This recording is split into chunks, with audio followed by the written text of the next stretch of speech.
আসসালামু আলাইকুম এভরিওয়ান, কেমন আছেন সবাই? আই হোপ আল্লাহর রহমতে আপনারা সবাই ভালো আছেন। আমরা আলহামদুলিল্লাহ ভালো আছি।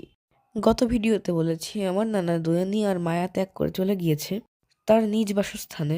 এটা ছিল আমার নানা মারা যাওয়ার 1 সপ্তাহ পরে ভিডিও। আমার নানা যে শুক্রবারে চলে যায় তার পরের শুক্রবারে আমরা প্রথম মিলাদ দিয়েছিলাম। তো আমার নানা রমজান মাসে মারা গিয়েছে, 8 রমজানে। যেহেতু রমজান মাসে উনি চলে গিয়েছে, আমরা বাসায় তেমন কোনো আয়োজন করিনি। 10টা মসজিদে ইফতারি দিয়েছিলাম। আমার নানা 3 নম্বর ওয়ার্ডের একজন প্রাক্তন কমিশনার ছিলেন। সবাই আমার নানাকে অনেক ভালোবাসতো, যার কারণে আমরা সিদ্ধান্ত নিই 3 নম্বর ওয়ার্ডে যে কয়টি মসজিদ আছে সবগুলোতে ইফতারি দেওয়ার। তো দেখতে পাচ্ছেন সকালবেলা মুরগি চলে এসেছে। নানা চলে গিয়েছিল ফেব্রুয়ারি মাসের 26 তারিখে। ওই সময়টাতে সকালে কুয়াশা পড়তো। আমাদের একান্ত নিজস্ব আত্মীয়দের শুধুমাত্র আমরা বাসায় খাইয়েছিলাম, বাদবাকি সব মসজিদে দিয়ে দিয়েছিলাম। তো আমরা ইফতারিতে তেহেরি রান্না করেছিলাম, কারণ এটা একটু সহজ হয়। আলাদা করে ভাত মাংস এগুলো অ্যারেঞ্জমেন্ট করতে গেলে অনেক ঝামেলা হতো। 200 কেজি মুরগি এবং 150 কেজি চাউল দিয়ে আমরা তেহেরি রান্না করেছিলাম। তো সকালবেলা মুরগি চলে এসেছে এবং ওপাশে রান্নার জন্য ঘর তৈরি হচ্ছে। ডেকোরেটরওয়ালারা আগের দিনে সবকিছু দিয়ে গিয়েছিল। ভিডিওর প্রথম অংশে দেখেছেন যে ডেকোরেটরওয়ালারা কাটাকাটি করছে। ওনারা মূলত রাতে এসে মশলাপাতি সবকিছু রেডি করে গিয়েছিল। তো বাসায় যারা ছিলেন ওনারা সবাই লেগে পড়ে মুরগি কাটাকাটির কাজে। এখানে আম্মা ছিল, দাদু ছিল, আরও অনেকেই ছিল। আন্টি ছিল, আমাদের বাসার কিছু ভাড়াটিয়ারাও ছিল। অনেক ভোরবেলা তো, তাই লোকজন অনেক কম ছিল।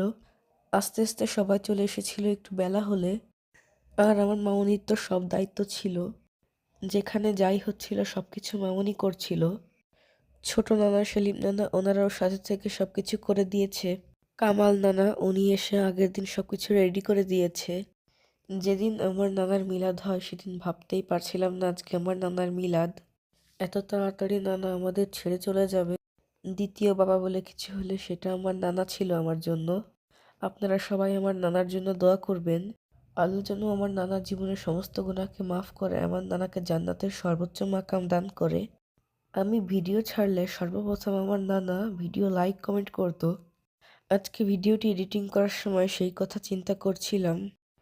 নানা আমাকে সবসময় বলতো, দাদু ভাই তোমার ভিডিওগুলো খুব সুন্দর হয়, তুমি জীবনে অনেক বড় হবে, সামনে এগিয়ে যাও। সবচেয়ে বড় কথা, আমি ভিডিও ছাড়ার সঙ্গে সঙ্গে আমার নানা আমার ভিডিওগুলোকে সাপোর্ট করতো। সেই জিনিসটা এখন খুব মিস করি।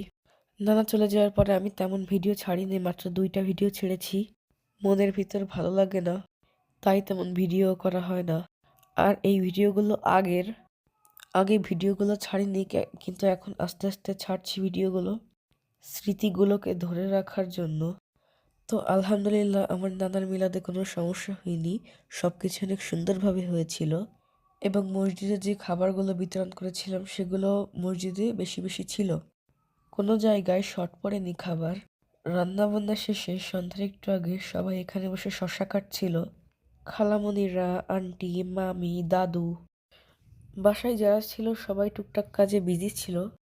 আর রান্নাটা হতে একটু দেরি হয়েছিল, আমরা তো অনেক টেনশনে পড়ে গিয়েছিলাম যে আসরের আগে রান্না শেষ হবে কিনা। আমরা মুরগি দিয়ে তেহেরি রান্না করে দিয়েছি। মুরগিগুলো ভাজতে একটু সময় লেগেছিল, যেই কারণে রান্না হতে একটু দেরি হয়েছে। টেনশন হচ্ছিল কারণ কিছু কিছু মসজিদে প্যাকেট করে দিতে হবে, আর কিছু মসজিদে ডেক ধরে পাঠিয়ে দিয়েছিলাম। আবার বাড়িতে মেহমানদের আপ্যায়ন করতে হবে। তো আলহামদুলিল্লাহ সবকিছু কিন্তু সময়ের ভিতরেই কমপ্লিট করেছি। প্রথম ড্যাগ নামিয়ে আমার 2 নানা লেগে গিয়েছিল প্যাকেটিংয়ের কাজে। বাড়িতে তেমন বেশি লোক খায়নি, কিন্তু তারপরেও 150 জন লোক খেয়েছিল। আর আশেপাশে যাদের বাসা তাদের সবার বাসায় আমরা খাবার প্যাকেট করে পৌঁছে দিয়ে এসেছিলাম। তো আপনাদের সবার কাছে আমার অনুরোধ, আপনারা আমার নানার মাগফিরাতের জন্য দোয়া করবেন। বলা তো যায় না আল্লাহ কখন কার ডাক কবুল করে। আর এমনিতেও আমার নানার অনেক ভালো মৃত্যু হয়েছে সবাই বলে। তানাকে ছাড়া এই জীবন কাটাতে হবে ভাবতেই কেমন যেন লাগে, সবকিছু কেমন ফাঁকা ফাঁকা লাগে। তো আজ এখানেই বিদায় দিচ্ছি। সবাই ভালো থাকবেন, সুস্থ থাকবেন। আল্লাহ হাফেজ। আসসালামু আলাইকুম।